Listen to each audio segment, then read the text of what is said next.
सो Exynos ने recently Exynos 2200 India में launch कर दिया, मतलब ग्लोबल लॉन्च कर दिया, जो कि स्नैपड्रैगन 8 Gen 1 का एकदम पॉइंट टू पॉइंट कंपटीटर निकल के आता है। क्योंकि डायमेंसिटी 9000 भी आएगा, तो पहले तो ये स्मार्टफोन आ गए हैं जो कि 4nm पे बेस्ड है। दोनों प्रोसेसर आपको अच्छे देखने को मिल जाते हैं। 8 Gen 1 पे दो स्मार्टफोन तो पहले से आ चुके हैं, पर एक्जिनोस 2200 पे सैमसंग गैलेक्सी S22 सीरीज आने वाली है, तो दोनों में हम कंपटीशन करेंगे। अगर आप रुके हुए S22 सीरीज के लिए तो आपको पता चलेगा कि क्या यहाँ डिफरेंस देखने को मिल जाता है स्नैपड्रैगन के मुकाबले। तो यहाँ एकदम क्लोज कंपटीशन होने वाला है दोनों प्रोसेसर का। तो my name is Sagar tech, let's get straight to the video.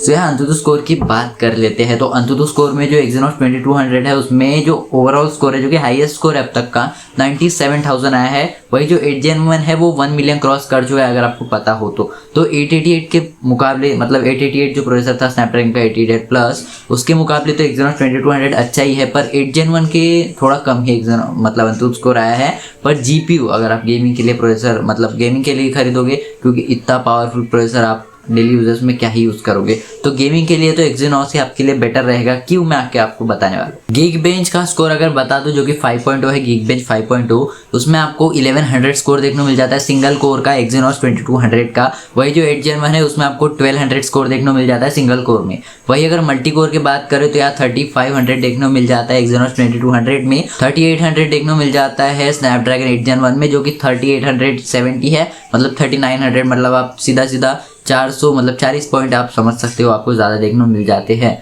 तो यहाँ 8 Gen 1 यहाँ पे भी अच्छा काम करता है। सो दोनों ही जो प्रोसेसर्स है वो 4 नैनोमीटर के फैब्रिकेशन टेक्नोलॉजी पे बने हैं, जो कि दोनों का जो मदरबोर्ड है वो सैमसंग की तरफ से ही आया है। एक्जिनोस का तो ऑफकोर्स सैमसंग की तरफ से आएगा, पर स्नैपड्रैगन का भी सैमसंग की तरफ से ही मदरबोर्ड है। तो हाँ, दोनों में मदरबोर्ड तो सैमसंग के देखने को मिल जाते हैं, साथ ही 4nm की फैब्रिकेशन टेक्नोलॉजी देखने को मिल जाती है। 3000 मेगाहर्ट्ज की फ्रीक्वेंसी देखने को मिल जाती है दोनों ही प्रोसेसर में, तो फ्रीक्वेंसी वाइज भी दोनों प्रोसेसर सेम है। और अगर हम बात कर ले यहाँ कोर्स की, तो दोनों ही प्रोसेसर में आपको 8 कोर्स देखने को मिल जाते हैं, जो कि प्रोसेसर वाइज तो बहुत सही है। पर हाँ, अभी 10 कोर्स का भी प्रोसेसर शायद आना चाहिए। शायद डायमेंसिटी 9000 होने वाला है या 8 Gen 2 होने वाला है, तो हम उसकी तरफ रुकेंगे। पर हाँ, यहाँ दोनों में 8 कोर्स देखने को मिल जाते हैं। तो कॉर्टेक्स A510 के आपको दोनों में ही कोर देखने को मिल जाएंगे, जो कि लो फ्रीक्वेंसी कोर्स होते हैं, जो कि लो पावर कंज्यूम करते हैं। तो A510 वाले कोर्स आपको देखने को मिल जाएंगे 1.8 गीगाहर्ट्ज पे, तो दोनों में ही आपको ये तो सेम देखने को मिल जाते हैं। जो 20 के कोर्स आते हैं, जो कि मीडियम परफॉर्मेंस कोर होते हैं, वहाँ आपको A710 देखने को मिल जाते हैं। दोनों ही प्रोसेसर में सेम है, पर यहाँ 2.4 गीगाहर्ट्ज आपको देखने को मिल जाता है एक्जिनोस 2200 में। वही जो 8 Gen 1 है उसमें आपको 2.5 गीगाहर्ट्ज तक फ्रीक्वेंसी देखने को मिल जाती है।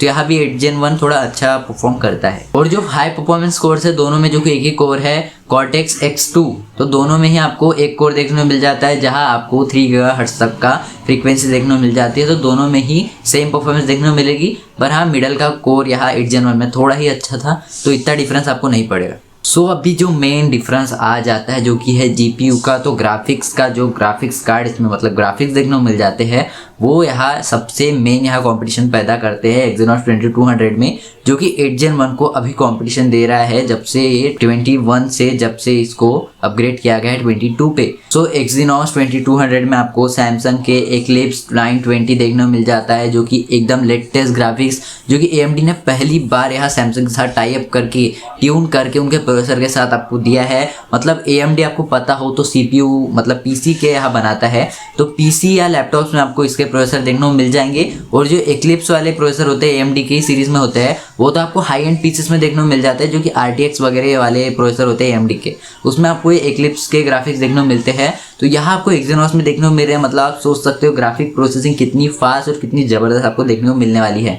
तो अगर आप PUBG खेलोगे तो सैमसंग और 8 Gen 1 में जो सैमसंग एक्जिनोस है उसमें आपको डिफरेंस तो बहुत देखने को मिल जाएगा ग्राफिक्स के मामले में। शायद 90 FPS भी आपको आराम से इसमें मिल जाएगा। वही जो स्नैपड्रैगन 8 Gen 1 है उसमें एड्रीनो 720 देखने को मिल जाता है, तो एड्रीनो के ग्राफिक्स भी बहुत तगड़े होते हैं, क्योंकि अब तक एक्जिनोस माली के ग्राफिक्स देता था, तो उससे बेहतर एड्रीनो के होते थे। पर अभी AMD के ग्राफिक्स देने लग गया, तो एक्जिनोस भी टक्कर में आ चुका है। पर हाँ, एड्रीनो 730 जो कि मोबाइल प्लेटफॉर्म पे होते हैं, तो उसके भी ग्राफिक्स अच्छे मिलते हैं। और अगर आपको पता हो तो जो स्नैपड्रैगन के प्रोसेसर है और जो कोई भी गेम्स होते हैं वो स्नैपड्रैगन की ही ट्यूनिंग करते हैं, स्नैपड्रैगन के लिए ही प्रोसेसर्स मतलब स्नैपड्रैगन के प्रोसेसर वाइज ही अपने गेम को ऑप्टिमाइज करते हैं। तो कोई भी प्रोसेसर हो जाए पर स्नैपड्रैगन के प्रोसेसर गेम में अच्छा परफॉर्म करेंगे। हाँ, तब तक कोई अगर एडवर्टाइज आ जाती है जो कि मीडियाटेक के साथ कोई डेडिकेटेड गेम के ऐड करती है तो वो गेम वहाँ ही अच्छा चलेगा। जैसे मीडियाटेक में आपको जो F1 है, एस्पाल्ट है, वो अच्छा देखने को मिल जाएगा।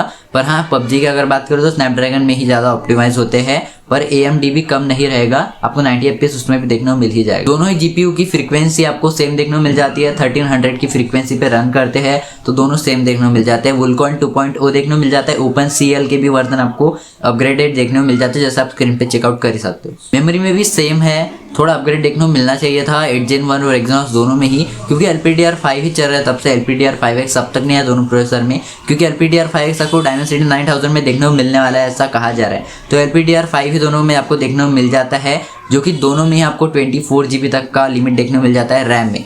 तो LPDDR5 की रैम भी कुछ कम फास्ट नहीं होती है, एकदम लेटेस्ट, मतलब एकदम तगड़ी चल रही है मार्केट में, यही लेटेस्ट है अभी स्मार्टफोन में। तो LPDDR5 की दोनों में ही आपको रैम देखने को मिल जाती है। 3200 मेगाहर्ट्ज की फ्रीक्वेंसी पे दोनों ही रैम देखने को मिल जाती है। दोनों में UFS 3.1 का सपोर्ट देखने को मिल जाता है।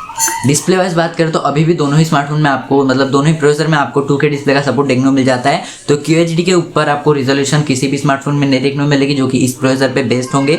तो 2K डिस्प्ले के ऊपर आपको 4K का अब तक सपोर्ट नहीं आया, जो कि आ जाना चाहिए था, क्योंकि 2022 में हम प्रोसेसर निकाल रहे हैं तो शायद 4K का सपोर्ट दे देना चाहिए था। एनीवेज 2K का सपोर्ट आपको इसमें देखने को मिल जाता है। मतलब हाईएस्ट अगर कोई वीडियो आप रिकॉर्ड करते हो तो आपको लैपटॉप में ही देखने पड़ेगा पहले जैसे। दोनों में जो कैमरा की मैक्स रेजोल्यूशन है वो 200 मेगापिक्सल्स है, और 8 Gen 1 में 64 मेगापिक्सल्स के आप 2 कैमरा सेटअप लगा सकते हो। वीडियो कैप्चरिंग की बात करें, मतलब वीडियो कितने FPS पे, कितने रेजोल्यूशन पे रिकॉर्ड कर पाएगा, तो दोनों में ये भी सेम देखने को मिल जाता है, जो कि 4K 60 FPS तक जाएगा और 8K 30 FPS तक ही जाएगा। 8K वैसे भी कोई रिकॉर्ड नहीं करता, तो कोई स्मार्टफोन में शायद आपको सपोर्ट भी ना देखने को मिले, पर हाँ 4K 60 FPS आपको देखने को ऑब्वियसली देखने को मिलेगा। पर 180p पे आपको शायद 920 FPS देखने को मिल जाए Exynos 2200 में। वीडियो प्लेबैक में तो यहाँ चैंपियन निकल गया था Exynos 2200, क्योंकि यहाँ 8K 60 FPS पे आपको प्लेबैक करके दिखाएगा, और 4K में तो आपको 240 FPS तक चले जाता है। मतलब 4K में 240 FPS सोच रहे हो आप, डिस्प्ले कितना अच्छा देखने को मिलेगा इसमें। तो वीडियो प्लेबैक की स्पीड आपको बहुत अच्छी देखने को मिल जाती है Exynos में। वही जो 8 Gen 1 है वो मार खा जाता है, क्योंकि इसमें आपको 8K 60 FPS तो देखने को मिलता है, क्योंकि उसमें आपको 8K 30 FPS देखने को मिलेगा, मतलब जैसा रिकॉर्ड करेगा वैसा ही दिखाएगा। पर 4K में 120 FPS देखने को मिल जाता है, तो थोड़ा ही डिफरेंस मिलेगा। मतलब 8 Gen 1 में जो कि वीडियो प्लेबैक में देखने को मिलेगा रिकॉर्डिंग में, पर Exynos में आपको एकदम हाई डिफरेंस देखने को मिलेगा, जो कि 4K 240 FPS देखने को मिलेगा। वीडियो कोड और ऑडियो कोड दोनों में ही एग्जैक्टली सेम देखने को मिल जाते हैं। बस है जो Exynos 2200 है उसमें आपको VP1 का सपोर्ट देखने को मिलेगा, मतलब एक्सपोर्ट करोगे तो VP1 में कर सकते हो, और VP8 का सपोर्ट आपको देखने को मिलेगा स्नैपड्रैगन 8 Gen 1 में, जो कि मतलब एक्स्ट्रा है। बस VP9 तो उसमें भी है, लेकिन VP8 में चाहिए तो उसमें भी आप एक्सपोर्ट कर। कनेक्टिविटी में बात करें तो जो मदरबोर्ड है वो तो स्नैपड्रैगन Exynos का लिया है, पर स्नैपड्रैगन ने भी यहाँ मॉडेम दिया है कनेक्टिविटी में, जो कि आपको स्नैपड्रैगन X65 दोनों में सेम देखने को मिल जाएगा। दोनों में 4G 5G सपोर्ट देखने को मिल जाता है। बस ये स्मार्टफोन कंपनीज पे डिपेंड करता है कि वो आपको कितने बैंड्स देंगे 5G में। डाउनलोड अपलोड स्पीड भी आपको दोनों में सेम देखने को मिल जाती है। वाईफाई ब्लूटूथ का भी आपको लेटेस्ट वर्जन देखने को मिल जाता है 6.2 और 5.1, और दोनों में ही यहाँ आपको नेविक का सपोर्ट देखने को मिल जाता है। तो इंडियन नेविक का आपको इसमें सपोर्ट देखने को मिल जाता है दोनों ही प्रोसेसर में, तो वो भी एक अच्छी बात है, पर सेम ही है। सो अगर वर्डिक्ट की बात करें, जो कि फाइनल कंक्लूजन निकल के आता है, तो यहाँ 8 Gen 1 थोड़ा कम देखने को मिल जाता है वीडियो प्लेबैक के मामले में, रिकॉर्डिंग के मामले में। जहाँ Exynos 2200 GPU में तो लेटेस्ट, मतलब एकदम तगड़ा देखने को मिलेगा। तो GPU जो परफॉर्मिंग होती है, आप वीडियो एडिटिंग करो फ़ोन में या वीडियो रिकॉर्डिंग करो, तो आपको Exynos 2200 में वे बेटर देखने को मिलेगी 8 Gen 1 से। थोड़ा ही बेटर, मतलब इतनी भी बेटर नहीं, पर हाँ उसमें तो वे बेटर देखने को मिलेगी उसके हिसाब से, क्योंकि 2100 से तो बहुत आपको इंप्रूवमेंट देखने को मिलेगी। पर वो सैमसंग में ही अच्छे से काम करेगा। दूसरे प्रोसेसर में अगर Exynos आता है तो ट्यूनिंग में थोड़ी दिक्कत आएगी, क्योंकि ये अब तक हुआ नहीं है कि सैमसंग का प्रोसेसर किसी और स्मार्टफोन में देखने को मिले सैमसंग के अलावा। तो हाँ 22 सीरीज़ में ही देखने को मिलेगा। तो S22 सीरीज़ अगर आपको अच्छी लगे तो आप उसके लिए बिल्कुल जा सकते हो। इंडिया में वो स्नैपड्रैगन ना भी दे, फिर भी ये भी प्रोसेसर 4nm पे बेस्ड है, और सैमसंग ने यहाँ GPU जो डाला है AMD का Eclipse, तो वो भी आपको नेक्स्ट लेवल परफॉर्मेंस देगा।